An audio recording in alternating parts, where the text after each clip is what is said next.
In every state in the Union, in every community, there is a small minority who are radicals, bigots they're called, and they're not confined to any one state or any one section. You'll find a few of them anywhere you want to go. Their objective is to attain their ends by direct means. They don't understand this government of ours, which is a representative government. And the men who wrote the Constitution knew exactly what they were doing.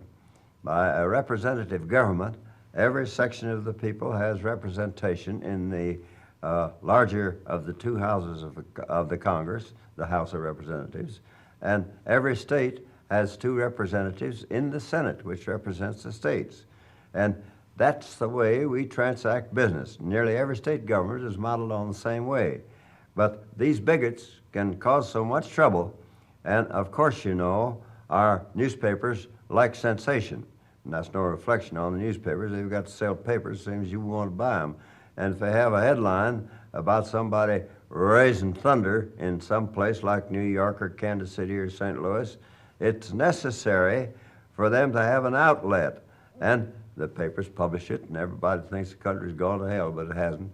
You'll find out that that minority has very little influence on the operation and with the operation of the government of the country, because the two houses of the Congress of the United States are made up in such a way that they represent every section of the country and represent it from the people. And they're not going to be stampeded into anything. And when they were talking at the fair the other day about these people stopping people from going to the fair, they fizzled out because their own people couldn't make up their minds to go against the authority of the government. And I never get worried about these things because I've been through them. I went through the worst Ku Klux proposition in the country at the time it was at its height. And I had to go down to a Ku Klux meeting and tell them what I thought of them.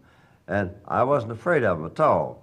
And I'm not afraid of this situation because I think it'll work out in a way that when these people sit down and get a chance to think and study the situation, they're going to be ashamed of some of the things they've done. And I don't worry about it at all. Could you tell us that you have faith in the bulk of the American people to grant equality eventually? The American people as a whole know what's right, they know what's wrong, and they act on what's right and what's wrong.